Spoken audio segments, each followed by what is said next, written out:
Hey babes, welcome to a brand new day filled with endless possibilities. I'm your girl, Nick Austin, and this is CoRo Is a Crush, your go-to spot for all things self-love, empowerment, and living life to the fullest. Let's dive in and make today unforgettable.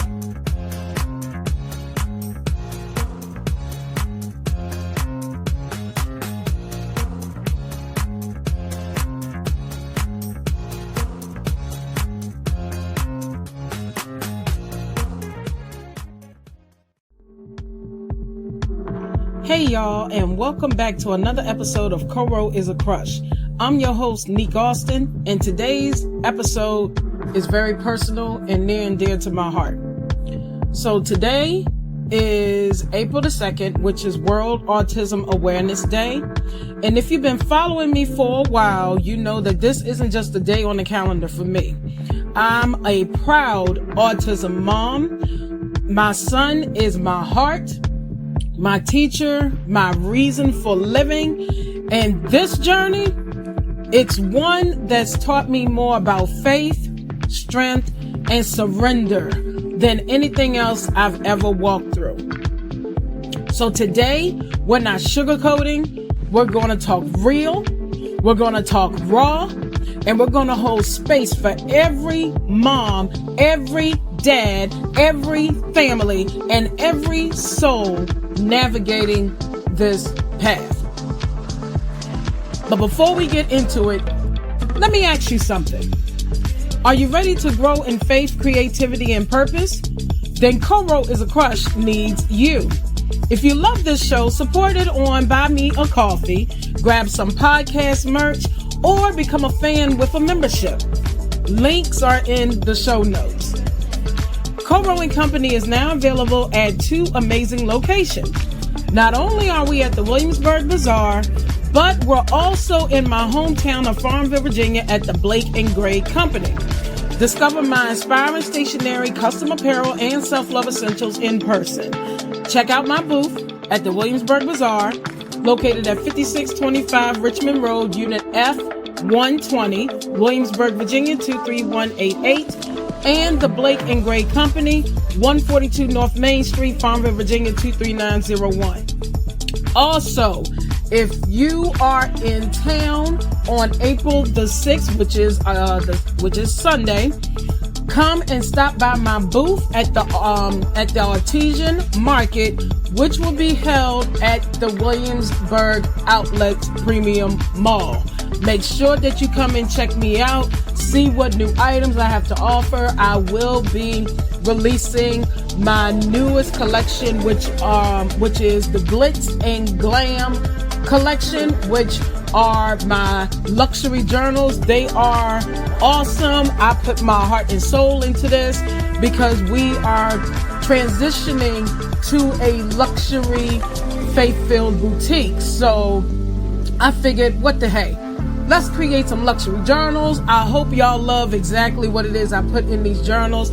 Now, understand, these journals ain't cheap. These journals will not be cheap. So I don't want to hear, oh, it's too expensive. Oh, I can't afford it. I don't care, because all the heart and soul that I poured into these journals, it's not about the dollar bill for me. It's the fact that luxury is where it's at. And why not carry a luxury journal with you and put down all of the notes that you need to put down? I mean, luxury is at its finest. It really, really is. So I will have a few of those on site. I will also have my best-selling NFL tumblers with me.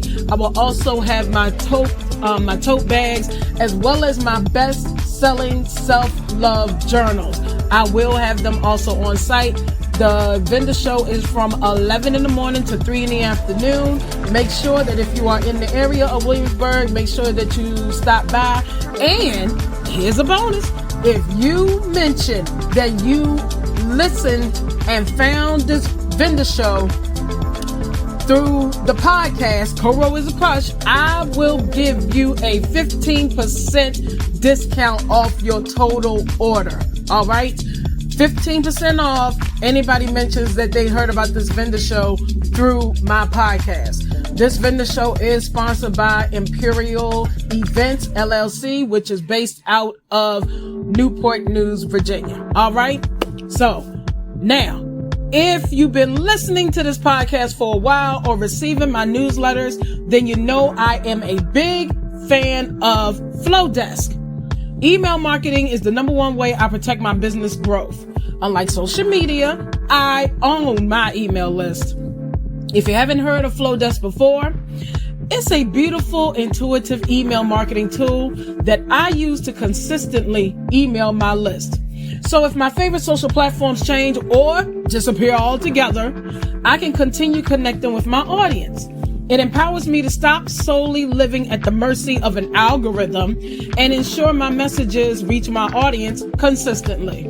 If you're ready to grow your email list, there's no better platform to use than Flowdesk. You can get 50% off your first year with my link.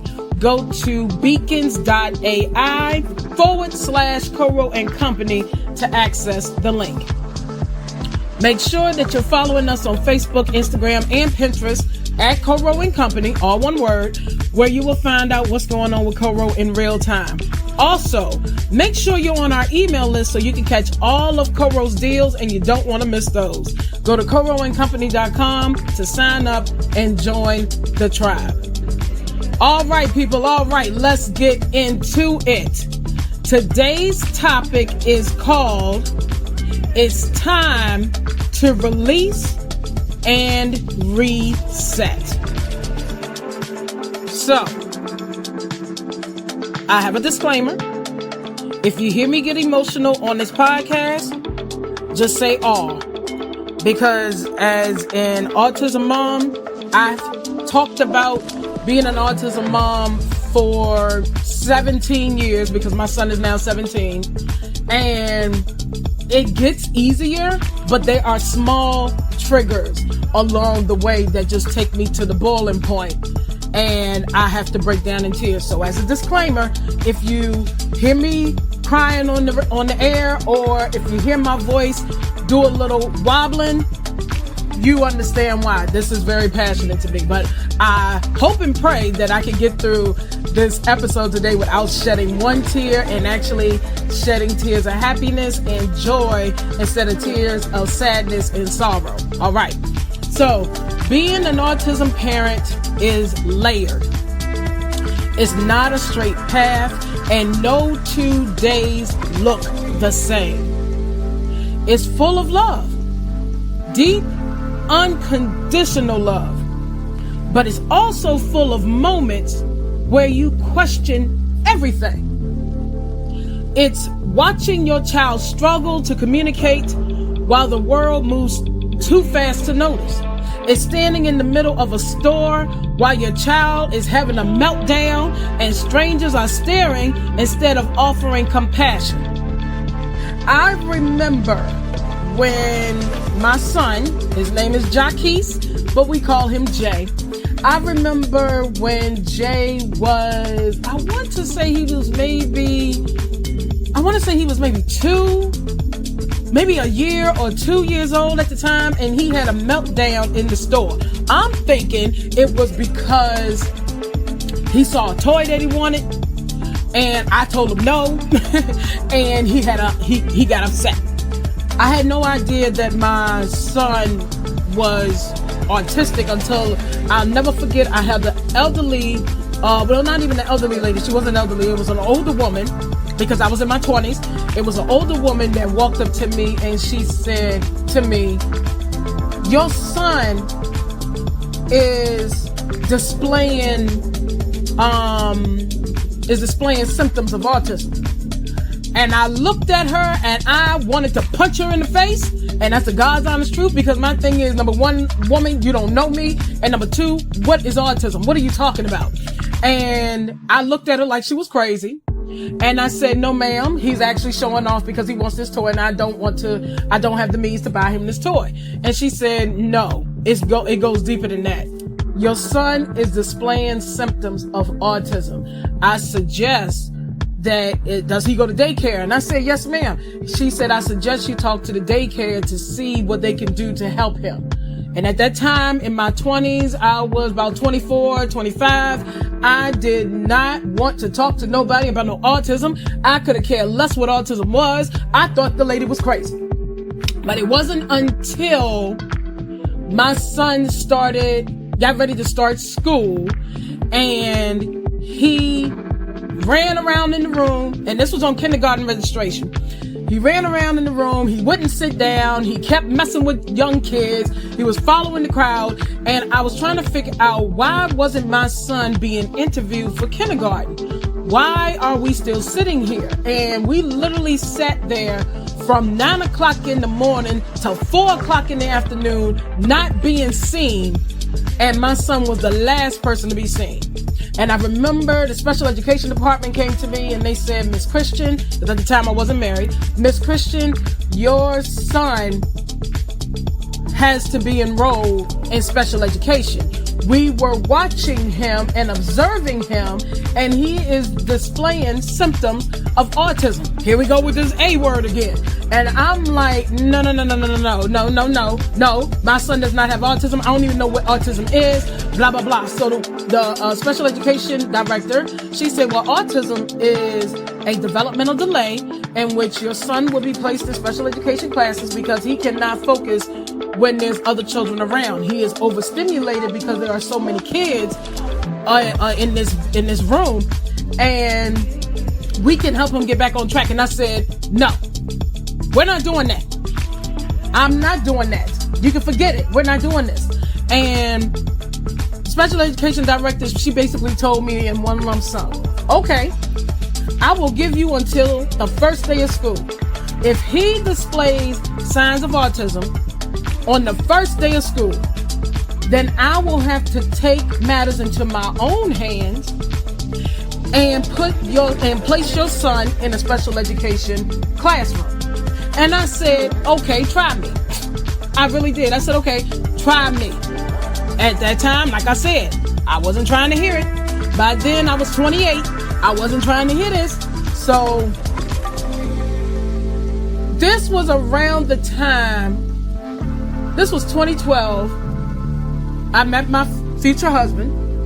At that time, he was my fiance. And he met Jay for the first time. And the first thing he said was Neek, because he changed my name from CC to Neek automatically. Like when I first met him, he never called me CC, he called me Neek. So he changed my name just like Jesus changed Saul's name from Saul to Paul. My husband changed my name from CC to Neek. And he said, Neek, you know I'm a teacher. And I don't specialize in special education, but that was one of the first places I worked. And your son is displaying signs of autism, but let me show you how to get past it. So when he said it, I knew that it was something that had to be done. On the first day of school, my son got put out of school for jumping on the girl's back and biting her because he became overstimulated with the young girl constantly picking and messing with him. And at that point, I was boiling mad. I didn't know what else to do. So I went to my husband. At that time, like I said, he was my fiance. I went to my fiance and I told him about it. And he said, yeah, he's displaying signs of autism. Bring him, well, not bring him down, but bring him to the phone so I could talk to him, because at that time we could see through, face to face. Bring him to the phone so I can figure out what's going on, and then I can tell you what to do. That's what I did. And he told me exactly what I needed to do. So what I did was I went into seclusion, because at this point I had no help. And even though I was in a house full of people, the denial of my son having a developmental delay in this manner was unheard of. But not only unheard of, it just wasn't going to be acknowledged. So when it was finally acknowledged, that's when I had people on board. But we had a lot of demons going on during this time in our household. And so in order for us to get through what we needed to get through, we had to exorcise the demons out. So when we got the demon out of the home, then we were able to rebuild our family. It became so bad that I could not talk to anybody because I wasn't trying to hear what they had to say. I felt like nobody was in my corner, and I literally felt alone. Like the only person that I could talk to at that time was my fiance. And as of today, we have been together for 13 years. We're going on our 8 years of being married. And I can honestly say, when I say God has brought someone to me to help me out of that situation, he brought him right on time. Not when I needed him, but he brought him when my son needed him the most. And so, going back to the story, my son, we finally got the help that he needed.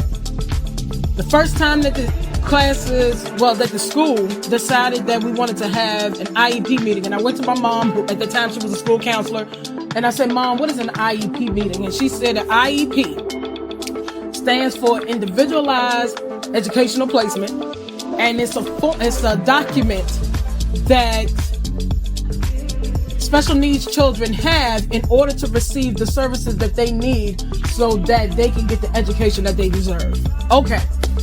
My mom, my son, and I, we came to the IEP meeting, and the first thing that the ladies told us, they did a psychological testing on him, they did a psychological testing on me, they did observations on him, blah, blah, blah, and at the end of the day, boom, boom, boom, last thing the lady told me was, your son has been diagnosed with autism. She packed up her stuff and she walked out the conference room. And I'm looking at my mama looking at me, and we said, autism? And my mom said, my mom was like, what the hell is autism? And I said, well, I've heard this term before. I told her that my friend, because my mother did not know that my husband at the time was my fiance. So I said, my friend told me about it. I've heard people in the street say it. I've heard people at daycare say it. I said, but I was so scared to tell you because you have this mentality, which she no longer does, praise the Lord. You have this mentality that nothing could possibly go wrong with the children and, with me. And then to have a grandson diagnosed with autism as well as ADHD, which is attention hyperactive disorder. Having all of this going on top of that, we got another layer. He has life-threatening asthma, so we hit with a AAA over here. I told her, I really didn't think that you would want to admit that you had a grandson that has a developmental delay. When I told her that, she started crying, and I said, well, what are you crying for? And she said, see, do you think I am that cruel? And I said, you have your moments. And I figured that this moment would be one of them. And she went on to say, never underestimate a mother and her child. And that line stuck with me even to this day, because as a mom, you never know what your child is going through, but your child has no idea that you already know what they're going through. You're just waiting for them to come to you so that way you can figure out how to work this situation together. And when I told her that, and we finally decided to work with each other and not against each other, not only did my relationship with my mom improve, but she also developed a newfound respect for special needs children. Now, let me put you on the backstory with my mom. So, my mom's oldest brother, he was special needs, and he passed away at the age of 18 by falling off the back of a truck. And so my mom told me the reason why she became an educator was to go and become a special needs educator because of her brother.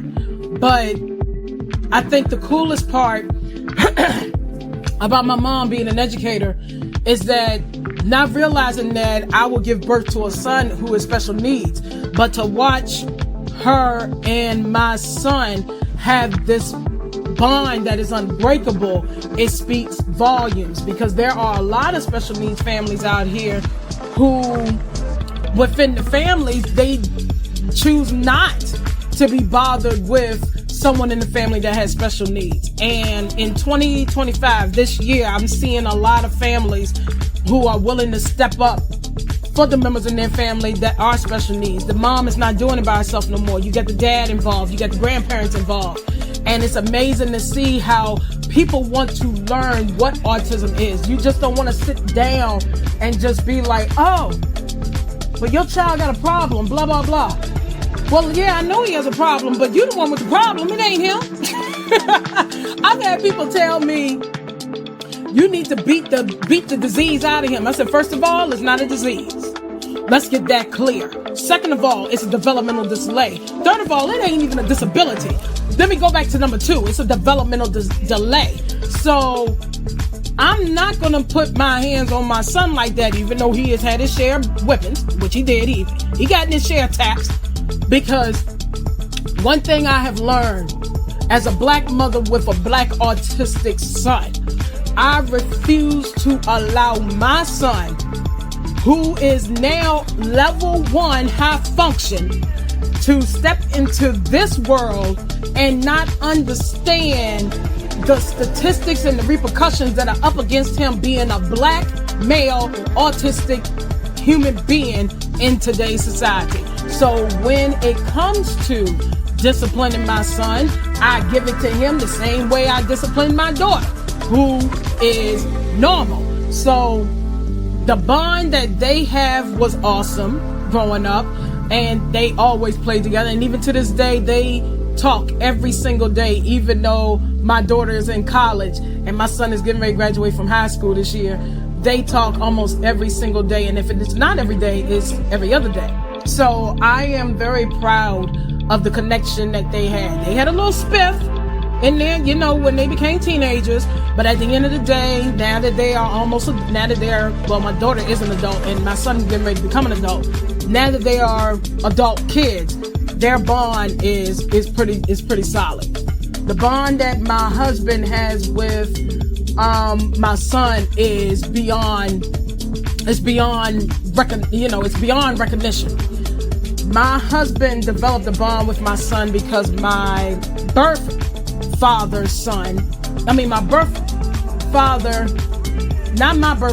son's birth father, there we go. My son's birth father decided that him and his family does not want to have anything to do with him, not even so much as acknowledge the fact that is his son. With that being said, my husband stepped up to the plate and became the father to my son. And so my husband is all that my son knows. He does not know who his real father is. I say that because you have children who are special needs, who are on the spectrum, or who have any type of, disability that will become ignored by family members, even so much as being the mother or the father. Is that a challenge? Yes, especially when you're trying to explain to them, hey, that's not your real dad, this is your real dad, blah, blah, blah. We've had those conversations with my son. And as of today, he chooses not to know who his father is. His whole point is, my husband is his dad because that's all he knows. He's been knowing him ever since he was 4 years old. This is it. And I am grateful that God decided to take a negative situation and turn it out for his good. So I tell y'all to say this. Sometimes Googling those terms late at night, like I told you, I didn't know what IEP was, but Googling terms late at night, trying to understand what those doctors said earlier that day, earlier that week, couple of months ago, it is very hard. Sometimes it's learning acronyms like I said, IEP or ABA, Applied Behavioral Analytics. I think that's right. It's been a while. Or SPD, which is, I don't want to say the wrong thing. I don't want to say what the wrong thing of SPD is. I actually never heard of SPD, so that's new for me. Things you never even knew existed. Didn't know that there are resources out here for autistic children. Didn't know that there are grants out here that families can get. I didn't even know what SSI was until my aunt, who is a former special education teacher, explained to me that you can receive, that you can apply for supplemental security income. And technically, I found out through my son's grandmother, his father's mother, when I called her and told her, hey, my son is autistic, blah, blah, blah, she did two things. She said, number one, it's your fault that your son has autism. My son did not give it to him. And number two, at least you can collect the check. She hung up the phone and I never talked to her again. And it's been almost 13 years. That's how bad it was for me to ride this road alone. But I had help. And I did not realize the immense amount of help over the years that would help build Jaquise into the young man that he is today. You know, and then learning all this stuff, you suddenly become an expert because you have to be. It's not that I wanted to be an expert in autism. It's because I had to become an expert in autism. Because who else is going to speak up for your child better than you? Only you. Whether you're a single mom like I was finding out, or you are married and you're finding out these things. I've heard so many different stories about moms having autistic children. I even know some families that have multiple autistic children, and I tip my hats to them. Like, how do you do it? I would go crazy if I had more than one child autistic. I'm barely doing right by the one I got. So I tip my hats to those families who have more than one child that is autistic in the family and managing it all without saying, I give up, I put my hands up. That is the type of deep unconditional love that resonates through our veins. Sometimes it's asking the same questions over and over. Am I doing enough? And tell me, if you are an autistic mom and you're listening to this episode today, have you ever asked yourself, am I doing enough? Is this the right type of therapy for him or her? Will they be okay? Will the world treat them with kindness? Sometimes it's grieving the life you imagine while learning to embrace the one God actually gave you. And that was the hardest part for me. Having to understand that I have to lose a little bit more sleep. I can't hang out as late as I want to. I can't do X, Y, and Z no more because I have this child that I got to take care of who needs a little bit more help than what the normal child needs. And when I say that, you have to say, but it's going to be okay. It's going to work out in our favor. It's going to be all right. It's going to work out in my favor. We will be okay. We have nothing to worry about. That's sometimes is what you have to say to yourself. But not only that, there's also joy behind it. It's that kind of joy that hits different when your child says a new word, no matter what age they are, makes a new sound, or does something you prayed for every single night. I remember the day when my child was finally able to write. He was 5 years old. He came in my room and he asked me for a pencil. Like that time, my son wasn't saying complete sentences. He was saying one-word sentences. And he said, pencil. And so I gave him a pencil. He pulled out a piece of paper and he started writing. And he was writing with his left hand. At one point, we thought he was going to be a righty, but he ended up being a lefty like my father was. And when I saw that, I bursted into tears. And my son looked at me and he took his hands and he put his hands on my face and he just patted my face. And I knew that when he would take his hands and pat my face when I'm crying, that means I'm drying the tears and that it's good tears. He knew the difference between when I would cry good tears and when I would cry sad tears. So he knew that there was good tears. So he would pat my face and he would give me a hug and he would kiss me on my lip and then he would rub my nose. And to this day, even though he is 17 years old, we still do the kiss on the lip and the rubbing of the nose. I don't think it matters how old he will ever get. That's just something that we do. So, and yes, this episode might be a little long, but it's okay because somebody needs to hear it. I'm just letting y'all know that now. Somebody needs to hear this episode. So, going back to what I was saying. Sometimes it's celebrating progress that the world may overlook. but it's also knowing that your child's existence is divine, intentional, and full of purpose. Autism isn't a tragedy, people. It's not a punishment from God. It's not something to be pitied, because I tried that, didn't work. It's just a different way of experiencing the world. And it's our job to build a world that embraces that difference. And if you're not raising a child with autism, that doesn't mean you're off the hook, because we need you. We need that support system. We need you to speak up when you hear ignorance.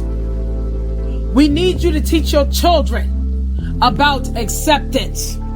We need you to see our kids as whole, as capable, and as valuable. We need you to stop saying they don't look autistic and start saying, how can I support them? Autism awareness is more than a hashtag. It's action, it's compassion, it's education, and it starts with listening.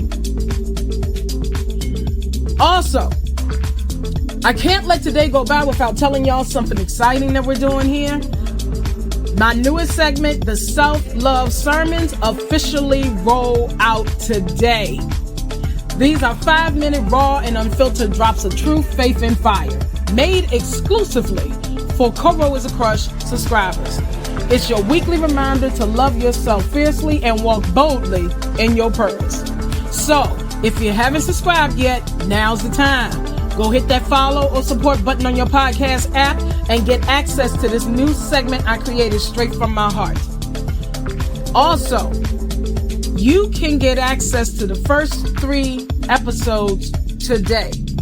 After the first 3 episodes, which are free, all of the episodes are exclusive for my subscribers. So if you want to continue listening to the Self-Love Sermons, you will have to get a membership in order to hear the remaining episodes. And just before I let y'all go, I want to remind you that if your brand or business looking to partner with a podcast that's all about empowering women, faith, and personal growth, CoRo Is a Crush is open to sponsorships. I love to team up with you and introduce your brand to our audience.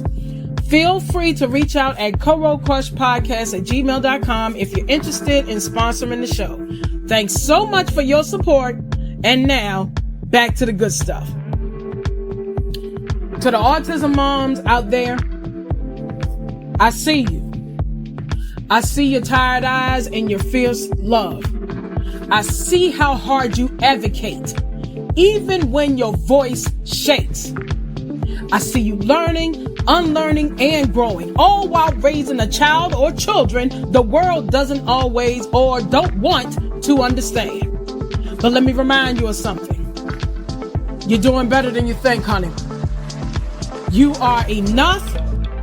You are the right parent for your child, because not everybody can handle it.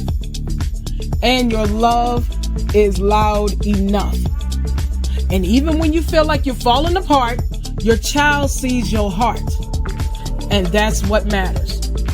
So today, I want you to give yourself permission to release and reset. Release the guilt. Reset your heart. You're allowed to feel overwhelmed.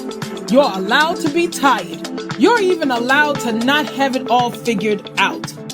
But what you can't do is quit. What you can't do is forget who you are, because even in the mess, God is with you. He sees you. He sees your child or your children, and he's walking with you both. Take a breath. Give yourself grace.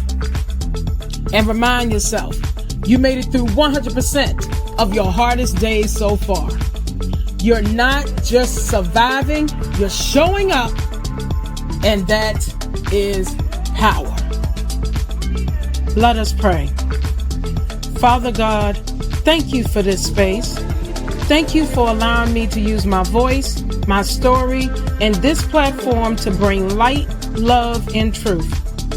Today, I lift up every listener, especially the autism moms, the autism dads, the caregivers, the families walking this journey with strength they didn't know they had. Lord, cover them with peace. Remind them that they are not alone. Remind them that you see their tears, their efforts, and their hearts. Renew their energy, strengthen their faith, and wrap them in your grace. God, I pray that this episode not only bring awareness, but softens hearts, opens minds, and inspires action. Let your love be felt through every word shared today. Thank you for trusting me with this mic and this mission. And thank you for every soul listening. In Jesus' name, amen. Thank you for holding space with me today. If this episode hit home, share it with someone who needs to hear it. And if you're looking for more real talk, faith, and motivation, make sure you're following the podcast on Apple, Spotify, or Podbean, and come connect with me over on Instagram at CoRo and Company. Want to support the show? You can now sponsor episodes or buy me a coffee to keep this going. Every little bit helps keep this mission alive. Until next time, keep loving yourself.